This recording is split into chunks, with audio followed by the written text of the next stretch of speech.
Thank you for joining today's session. We will be getting started shortly. We do have a lot of folks signed up for today's session, and we want to give everyone a moment to log on and get connected so that we can dive into today's session. I do want to thank you all for joining us today. I am Jasmine Garrett here with the New Jersey Economic Development Authority. Today's session is an informational overview on vendor application requirements for the upcoming third phase of NJZIP and the new NJZEV financing program. A quick housekeeping note, we do suspect that many questions will be answered in today's presentation. However, you are able to write in questions at any point during the presentation using Zoom's Q&A feature. It is one of your Zoom command options and will allow us to make sure we are able to get back to you and let others see these questions and answers as well. Today's session is being recorded and will be posted on our NJEDA and YouTube pages. The slides and other resources will also be available in the next few days. Now to get us started with the presentation, I will shift things over to NJEDA's Product Officer of Clean Energy, Lena Vervetti. Lena? Thanks, Jasmine, and hello, everyone. Thank you all so much for joining today's webinar intended for interested in returning NJZIP vendors in Phase 3.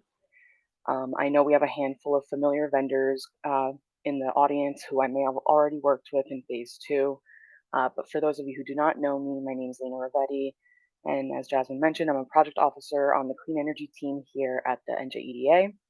I've been working on the New Jersey Zero Emission Incentive Program for a bit over a year and a half, and I now have the pleasure of overseeing the program for our team.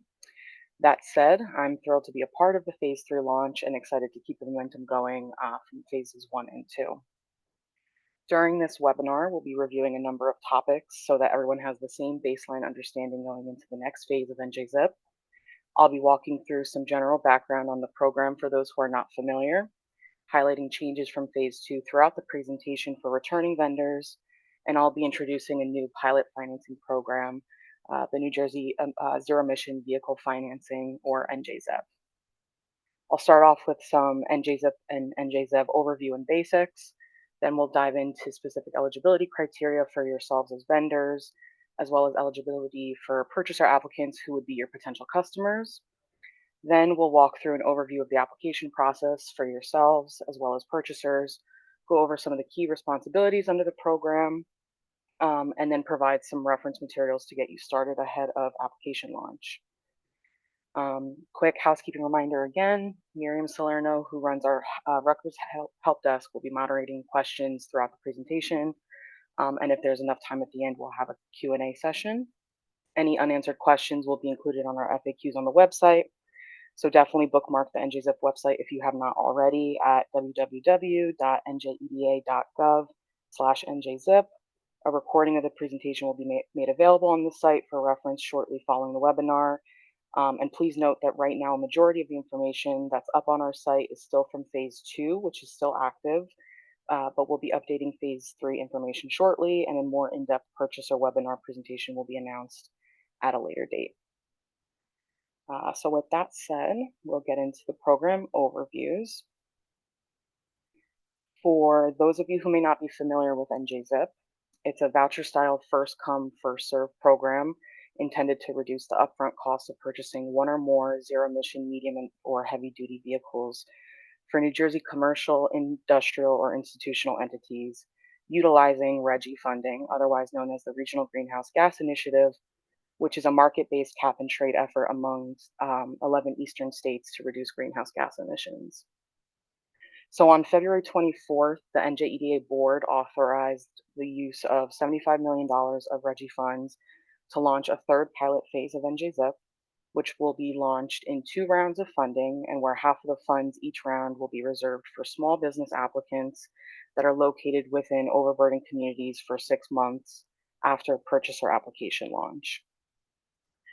This slide highlights some of the RGGI funding that has been awarded and redeemed through the NJZIP program to date.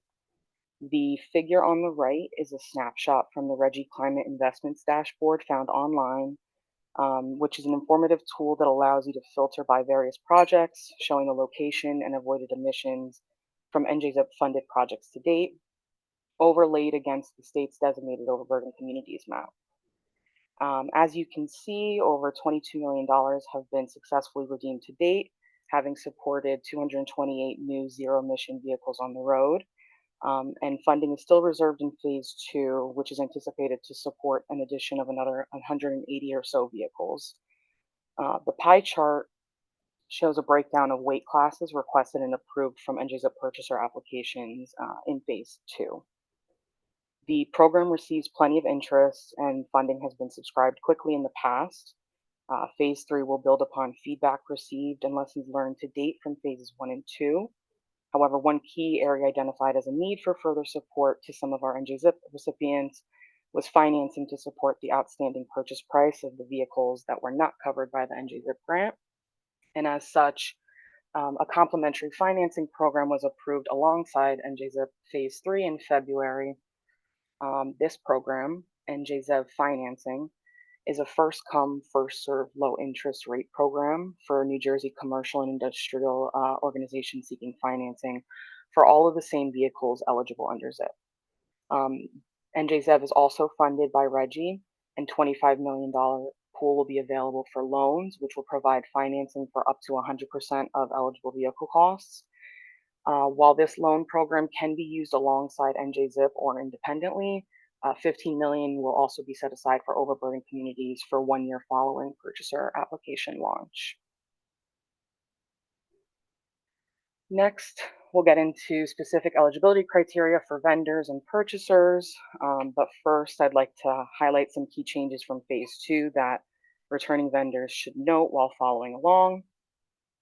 So vendors in phase three will be required to hold and submit proof of a New Jersey dealer license. However, unlike phase two with a vendor application window, vendors and vehicle eligibility applications will be rolling in phase three. The vendor must have a servicing location in New Jersey and will be responsible for submitting the buyer's commercial registration materials, as well as plugging in telematics prior to delivery, which will be provided by the authority. Additionally, the agreement process has been streamlined so that vendors sign a one-time vendor participation agreement instead of individual grant agreements between each purchaser and EDA.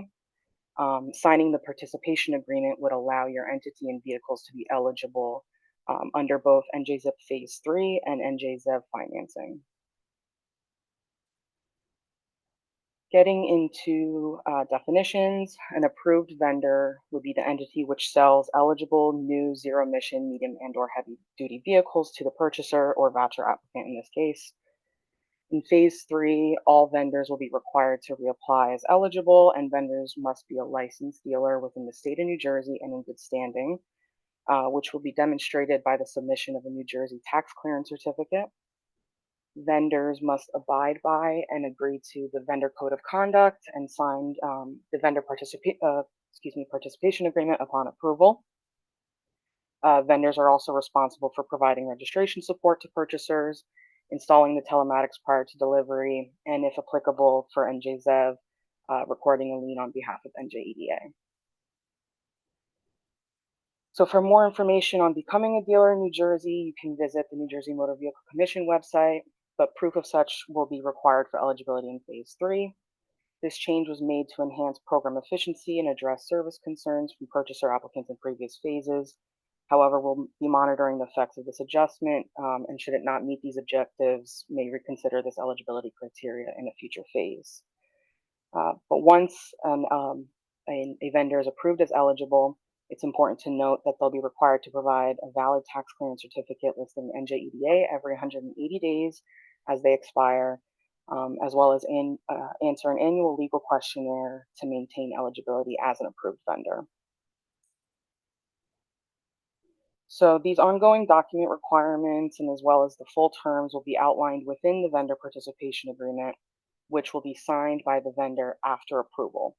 The terms include but are not limited to agreeing to accept the NJZIP voucher as a portion of the vehicle payment by deducting the total voucher amount from the upfront vehicle cost charged to the customer, and if applicable, agreeing to accept the financing terms where NJEDA pays the ZEV loan amount to the vendor following vehicle delivery.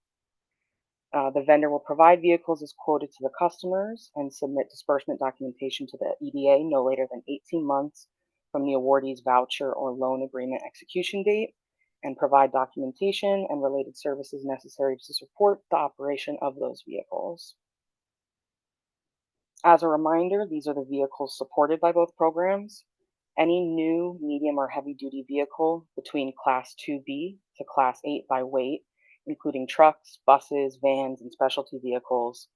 And these will be what you submit for review as eligible within your vendor application. Please note here that retrofits, repowers, used vehicles, and off-road equipment is not currently eligible for NJZIP funds. The base voucher amounts also remain mostly unchanged from phase two, except for the class 2B, which will now be 15,000.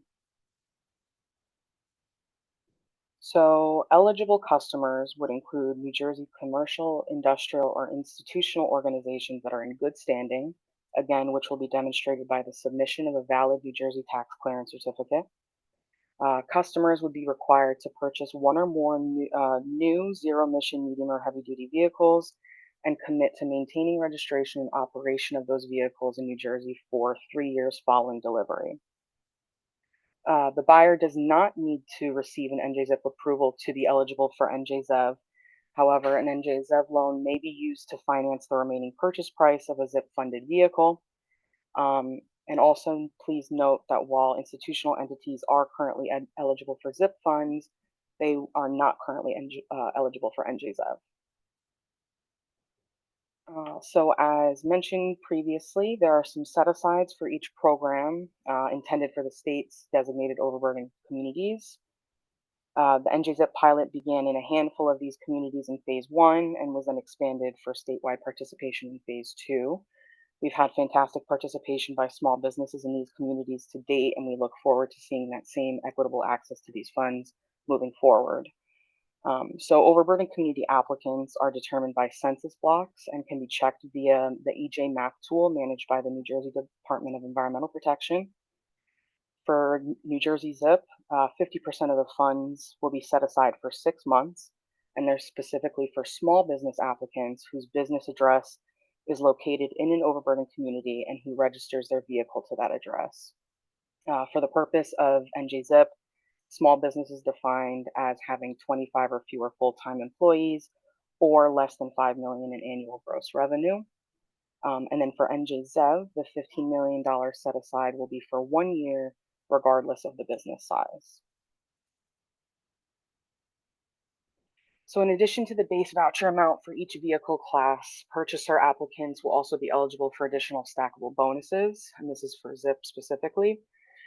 This includes 25% on the base voucher amount for being a small business or purchasing a school bus, 4% per qualification for being a certified woman, minority, or veteran-owned business, and a small business scrappage bonus of $3,000 per replaced vehicle. All vouchers are capped at the total purchase price of the vehicle, and NJZIP funds may not be used for other expenses such as charging infrastructure, taxes, registration fees, or others.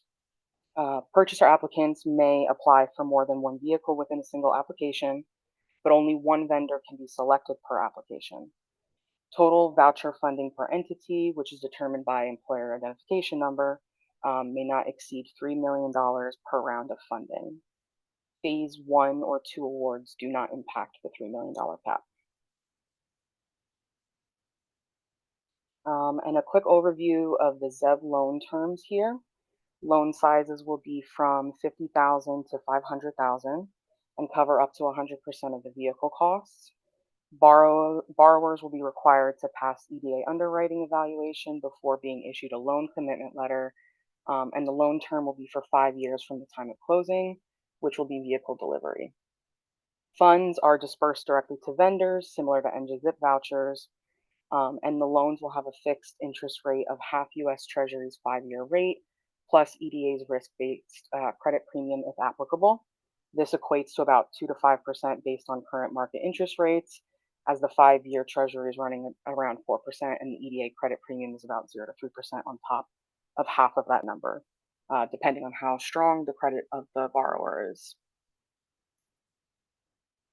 This slide provides a sample NJZIP voucher calculation for a Class 5 vehicle being sold to a certified woman-owned small business. As you can see, the base voucher of $75,000 is increased by 29%, which means the certified woman-owned small business would receive a $96,750 voucher. Participating vendors would reduce the purchase price of the order by this voucher amount, so that the upfront cost to the purchaser would be $113,250. The NJZEV loan could be used to then finance that remaining amount, or if the purchaser did not receive a ZIP grant, could have been used to finance the full $210,000.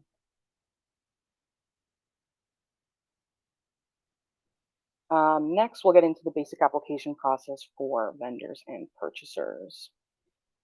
So, similar to phase 2, vendors and vehicles will be approved as eligible ahead of purchaser applications launching, to give staff enough time to review applications and to list vendors and vehicles on the website.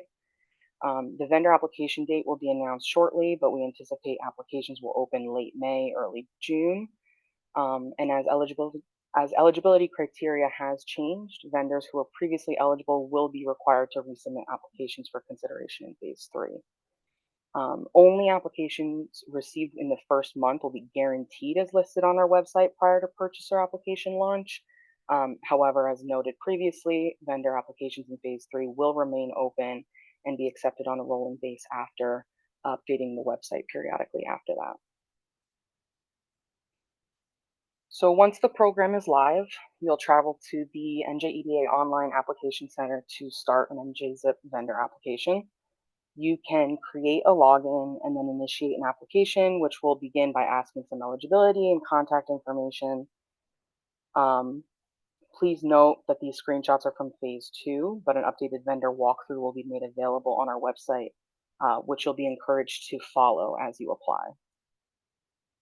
So the application will ask for entity information, including name, addresses, contacts, and so forth.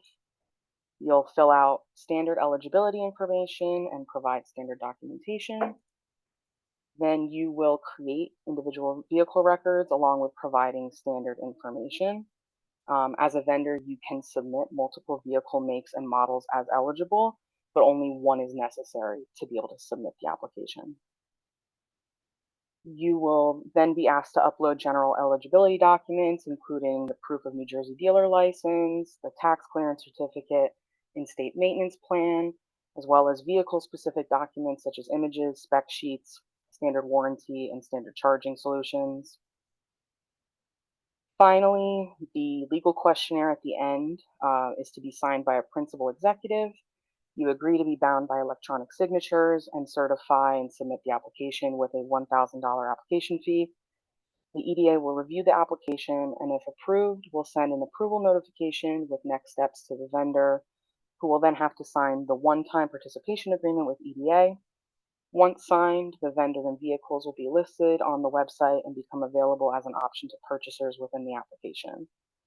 Again, vendors will be responsible for providing necessary documentation to maintain eligibility, such as tax clearance certificates and legal questionnaires. Okay. And this next section will be a quick overview of the purchaser application process. Although, as mentioned previously, we'll have a more in-depth purchaser webinar at a later date. So we anticipate purchaser applications to launch in fall of 2025. So expect a purchaser application webinar announcement in the upcoming few weeks. Once applications are open, purchasers will obtain a quote from an approved vendor and apply to either ZIP, ZEV, or both. Please note that vendors will no longer be required to initiate the NJZIP application on the purchaser's behalf. Purchasers will be assessed a $500 application fee if applying to ZIP and a $250 application if applying to NJZEV. And once approved, the purchaser will receive an award notification with next steps via email. After approval, there are some ongoing responsibilities. So next we'll get into the post-application process flow and ongoing responsibilities to be aware of. After the purchaser receives their approval, they will execute the NJZIP voucher agreement, NJZIP commitment letter, or both. An additional $250 commitment fee would apply for NJZEV. But once this agreement is executed listing the awardee's chosen vendor, the vendor and purchaser will receive an email outlining next steps, including a secure document upload link for time of disbursement request. It's important to note here that funds are reserved for no longer than 18 months starting the date of the executed agreement for NJZIP, or 18 months from the NJZEV commitment letter date. Within those 18 months, the vendor must fulfill the vehicle purchase order by reducing the upfront cost of the vehicle by the voucher and/or honoring the loan commitment. The vendor must register the vehicle, install telematics, and deliver the vehicle to the purchaser, then submit the disbursement request along with relevant documentation. The EDA will review the submission, and if all program obligations are met, the voucher loan is paid out directly to the vendor. The voucher or loan is paid out directly to the vendor.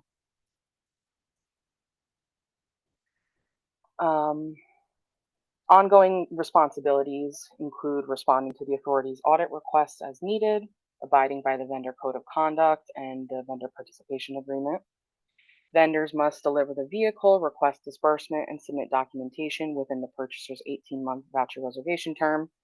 And as such, vendors are strongly advised to maintain up-to-date documents and secure all necessary documents from the purchaser prior to delivery of the vehicles to ensure that the EDA is able to disperse on those funds. Partial disbursement requests are permitted if the vehicles are delivered at different times. Lastly, we'll cover some reference materials available to you and open it up to questions in the chat if we have some time. Again, the presentation will be made available as a resource, so you'll have these links available after the presentation. But essentially, these are the links to the Premier Business Service website to secure your tax clearance, links to the NJZIP and NJZIP websites, links to create an account and start an application, as well as a link to search EV makes and models currently supported by our state-supplied Geotab telematics devices. If you have any questions or need assistance throughout the process, I wanted to point out that our wonderful NJZIP help desk is available as a resource to NJZIP vendors and purchasers, offering a variety of additional resources and personalized assistance. Miriam Salerno, who leads our help desk, has been assisting in the Q&A. Thanks, Miriam. And I will flash the help desk info here on the screen.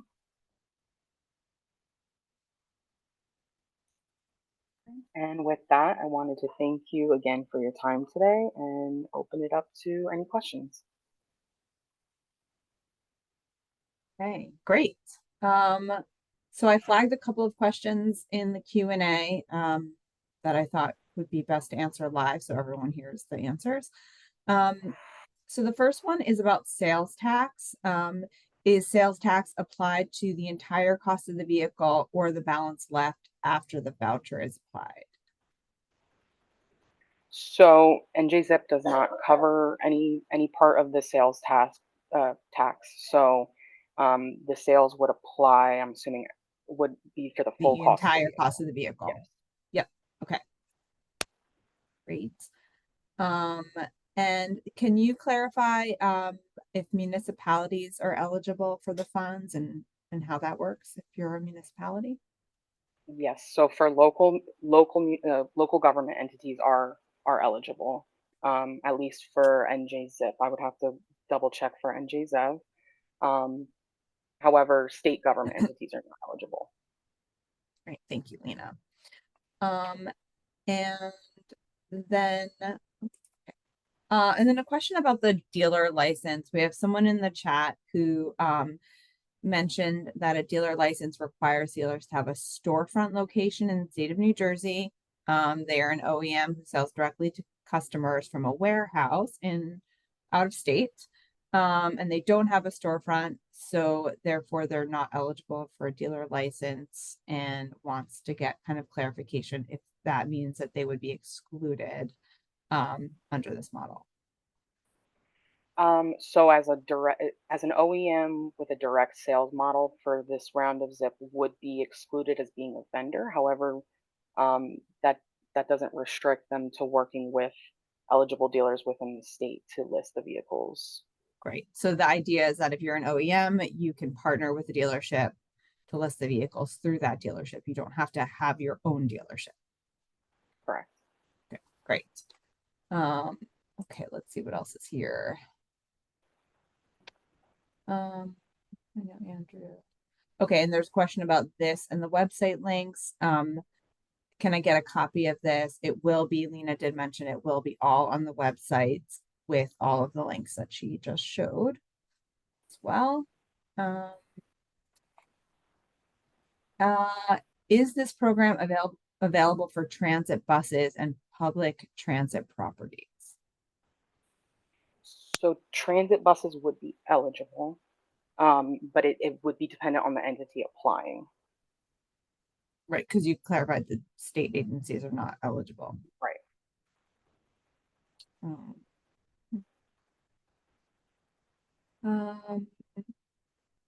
Okay. Trying to find good ones that are good for the good of the group.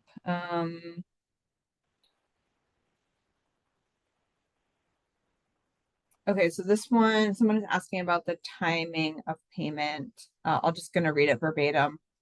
How long from the time of delivery of the truck until the dealer receives the voucher money? When the truck delivers, how long until we see zip payments?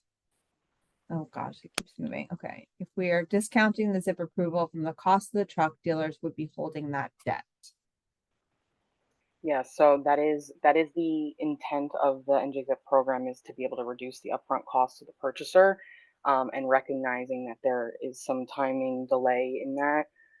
That's why we strongly encourage vendors to have all of the necessary documents prior to delivering those vehicles, so that as soon as the vehicle has been delivered, you could submit those materials to us for review. And if we have an inclusive package, I would say maybe 2 weeks is probably when we can expect to pay out the funds, subject to, of course, like our accounting department. Thank you. Is the application fee refundable if you are not approved? No, the application fee is non-refundable.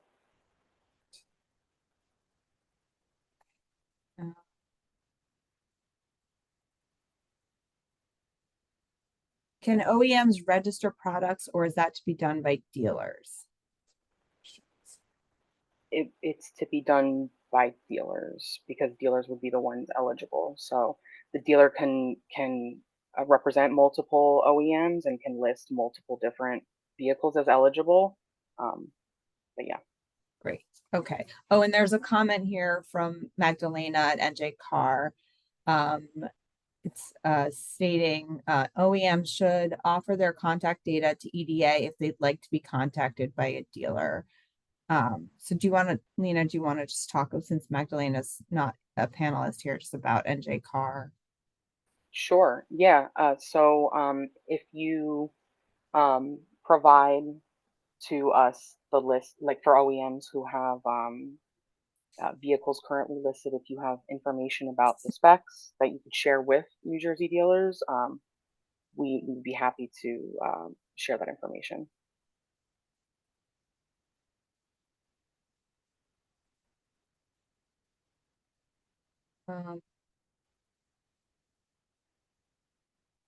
So this question is, you listed post-audit responsibility on both the dealer and the customer. Does the dealer need to confirm that they drive the vehicle? No. So the compliance requirements for vehicle operation and like maintaining registration and whatnot are on the purchaser, those obligations. However, just responsiveness and responding to our request for information is the ongoing responsibilities for the vendors, as well as providing like upholding the warranty and the in-state maintenance services that were submitted at time of vendor application. Great, thank you. And then this question is about school buses. Are schools eligible to purchase school buses through the program? Which the answer is yes, I believe, right? And then how does this program overlap with the New Jersey school bus program? I wasn't, answer to that. So this program does not overlap with that program. I will say that We have had the 25% school bus bonus in prior phases of NJZIP, and it has not really been utilized. So there really isn't overlap between the two, but this is available for anybody seeking alternative funding. Okay, there are so many questions here. This is hard to sort through. Andrew or Jacob, I know you guys are here too. Maybe we can tag team this because I can't get through this list. And so if you want to bring some up to the floor, turn your cameras on and your microphones, it would be helpful to have more than one person doing this. Sure thing. Yeah, thank you. Do you have any that you guys flagged? Yeah, there is one here. Can OEMs register products, or is that to be done entirely by dealers as vendors? I think we covered that one. Yep. They can register products through a dealer. Great. Another one, can you stack NJZIP with other like state incentives? So for any funding that would have the same intent of reducing the upfront cost of the vehicle cannot be stacked. However, if it's funding for the charging infrastructure, for example, that ZIP doesn't cover, or like a tax credit related incentive, then it also wouldn't affect ZIP. And what about county governments? Are That county should also, governments eligible? yes.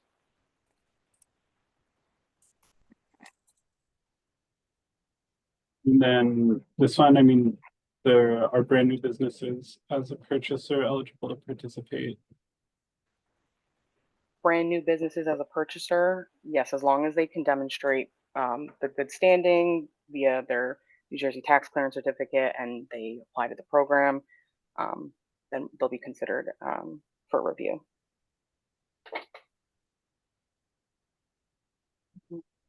Lena, another one. Could you just review again how telematics will be done? Like how would they send the telematics reports to you, or that process? Great question. So the telematics is actually like done independently through a vendor that we work with. So we'll have access to the data. However, the vendors will just be responsible for requesting the devices from the EDA so that they can install them prior to delivering the vehicles to the purchasers. And to be clear, I'll also add that that's at no cost to the purchaser or vendor. The hardware itself will be free, and the EDA handles the service for the devices themselves. And I believe you answered about stacking NJZIP with state funds. Can it be stacked with local and federal funds? I would have to double check again if the purpose is not to reduce the upfront cost of the purchase price of the vehicle. It should be fine. It like would not trigger any like duplication of benefits concerns. Okay, there's can you just take a minute to walk through working with a dealer? I think there's a lot of questions here in general about the process of working with a dealer if you're a manufacturer. Okay, I'm not sure if I can get into the specifics on that. Okay. But the information is available on the NJMBC website. Okay. And as I mentioned, we can do a little bit of information sharing. Okay, so the dealership though needs to apply as a vendor. And if you Correct. are a manufacturer and not a licensed dealer, you need to find a dealer who is either willing to apply to the program to be the vendor of the program or connect with an existing vendor in the program that is a dealer. Correct. Yeah. Okay. So I hope that answers the question that this gentleman had. Okay. What about startup businesses? There's a couple of questions in here about if startups are eligible to apply. If they're less than 6 months in operation, for example. If we're talking about purchasers, again, as long as they Yes. can demonstrate the proof of good, or excuse me, the good standing in New Jersey, then they can also apply.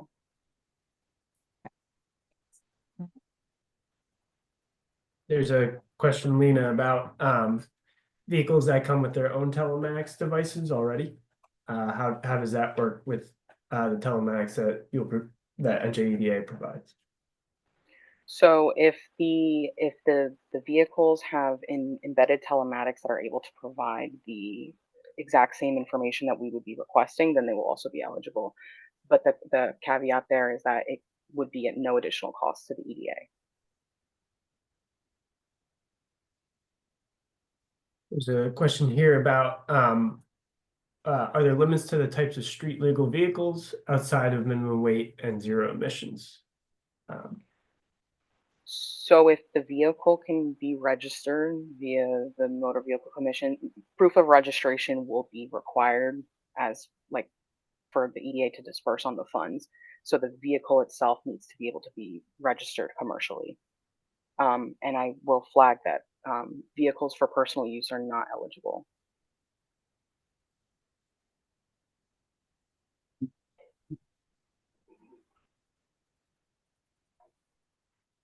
Does the telematics reporting show GPS data? That I'm not sure, but you did say that you won't. It's all through a third party. One more time, Jacob. Or sorry, does the telematics reporting show GPS data? It will show live data. I forget how often it pings, but we'll be able to see the location, the GPS location of the vehicles. We'll also be able to see like when they've been uninstalled by the purchaser after delivery, which is why we want them installed prior to delivery, so that any concerns of it being uninstalled after the fact would be directed to the purchaser applicant.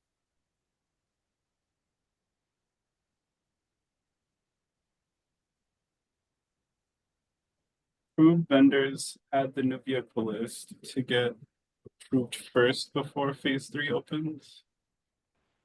Again, one more time, Jacob. Sorry.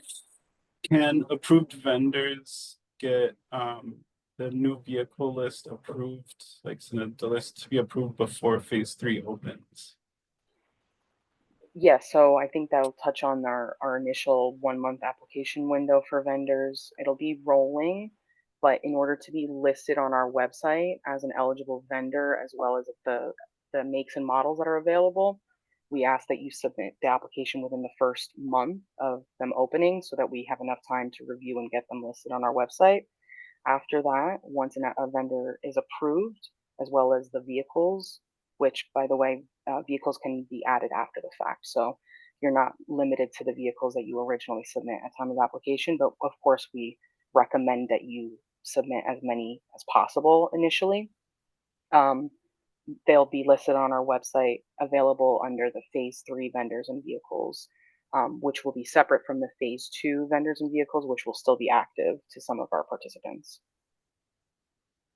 But they'll be included on the same website link.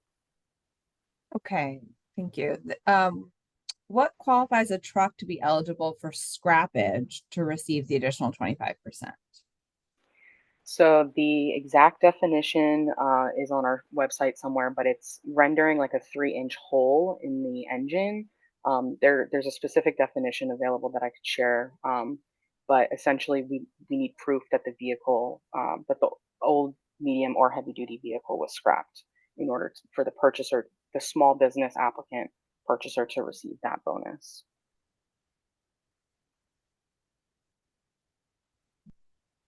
There are currently no open questions. Oh, here we go. Is there any year requirements on the scrappage truck? I believe it has to be 2009 or old. 2009 and older is a requirement for some programs. It's not for this program, but again, the scrappage will the $3,000 medium or heavy duty small business scrappage doesn't have a date requirement.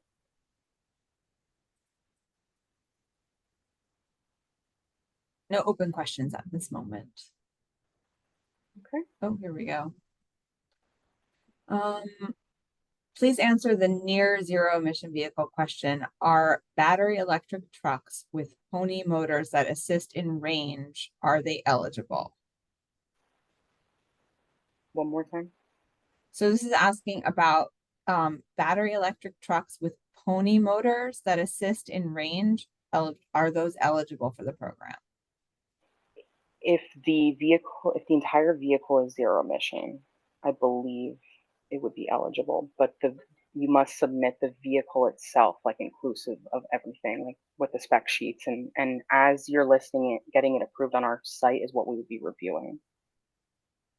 Right.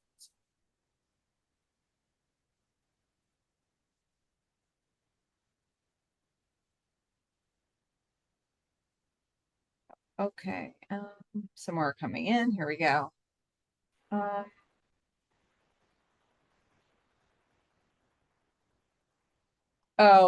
This person is clarifying that a pony motor is a small gas-powered generator that adds range to an electric vehicle. Yeah, so I would So say no. that part would not be. Not be eligible. Yeah, so while we recognize that extending the range is, doing like reducing emissions, it doesn't align with what the technologies that are supported under ZIP are.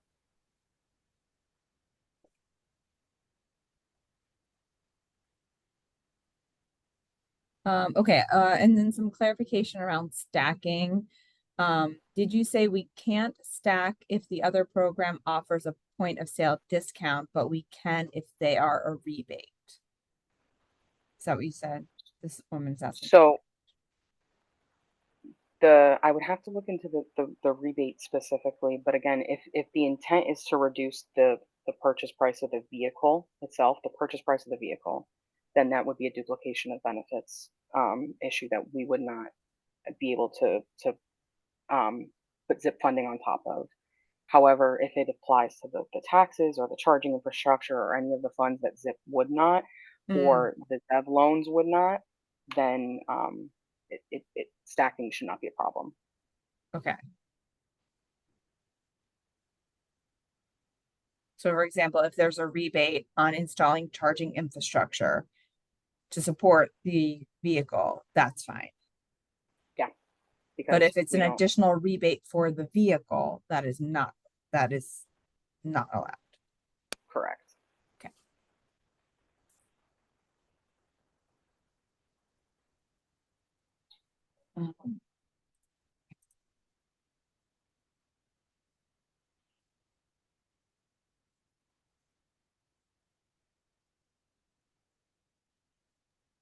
Just the question came through about the tax clearance certification, so that even after the voucher is approved and the vehicle is ordered, you still need to submit a tax clearance kind of after that point as well. Like, what would that be? What would that look like? Yes. So the purchaser and vendor tax clearance certificates that demonstrate proof of good standing are required for every single point of the application process. Time of application, at time of approval, and at time of disbursement. In order to just ensure that the parties are in good standing with the program, the EDA makes sure that we do those good standing checks, and that includes the tax clearance certificates, which expire every 180 days. So it's not too difficult of a lift to go and re-download one from the business services website. However, it is a document that expires every 180 days, and so maintaining those documents being valid is important throughout the entire process.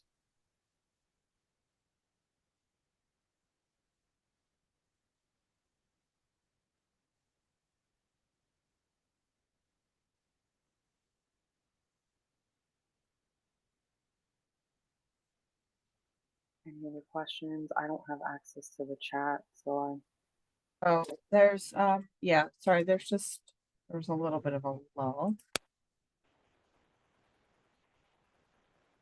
It's just asking again, please restate which funding is not stackable since ZEB and ZIP are. I think So- it's just confusing. so People are confused ZEB about. yeah, ZEV and ZIP, because they're both EDA programs, we're able to kind of do those internal verifications to ensure that there's no duplication happening. However, because we're not able to do those same verification checks across other programs, that's why any other stacking of benefits that would have the same purpose, which is supporting the purchase price of the vehicle, cannot be stacked. And I'm sure, since I can make sure that we have this listed in our FAQs a little bit more explicitly following this, Mhm. so that it's clear.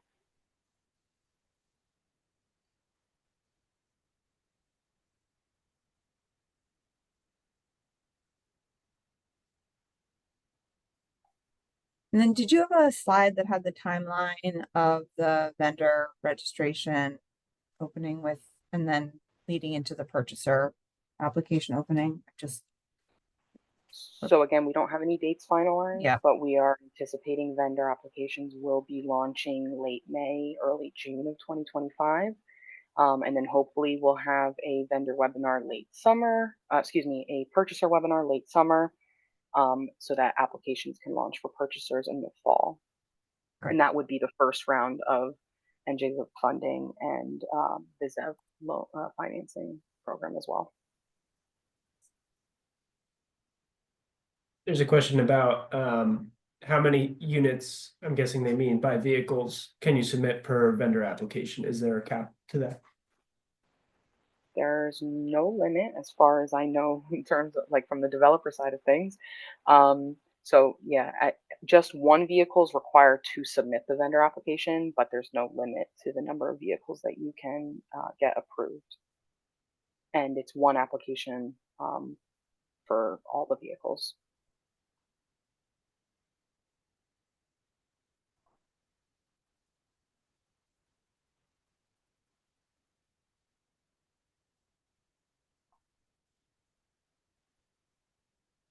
Is there no longer an environmental justice bonus?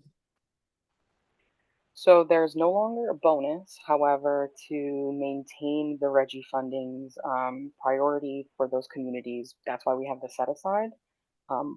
We had pretty great participation from introducing the EJ bonus, because if vendors may recall, phase one was restricted to a handful of pilot communities. And when the program was expanded statewide, we wanted to ensure the funds were still being utilized by those communities. So in phase three, the EJ bonus has just been restructured to a set aside. Is there a limit for purchasers? Limit in terms of vehicles, not necessarily, but it would be a $3 million cap per employer identification number. So the purchasers can apply for multiple vehicles, even from different vendors, but their total voucher cap would be limited to 3 million. However many vehicles that would support would be dependent on the types and the class vehicles that they're applying for.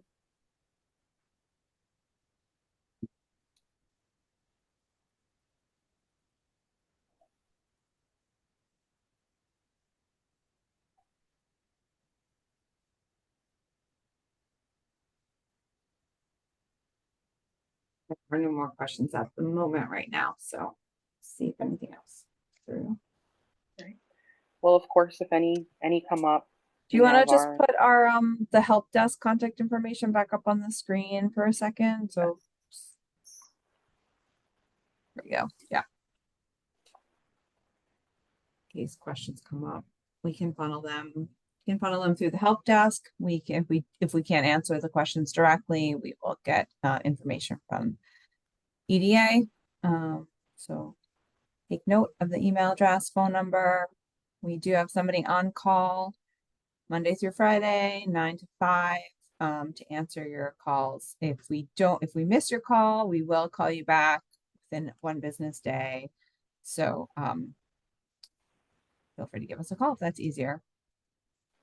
If your primary language is Spanish, it might take us a little bit longer to call you back. If you would like to speak with somebody in Spanish, we have Spanish staff on the help desk, but not available every single day. Mhm.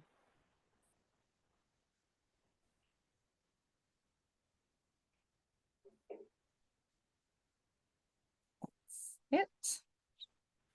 Yeah, so if Still no other still no more questions, questions. did we get any more questions? Sorry, Mary. No, No no. more. No? Yeah, no. All right. So then I guess if any questions come up, again, feel free to reach out to the help desk or the NJZIP inbox, or even the NJZEV. You can feel free to visit our websites directly.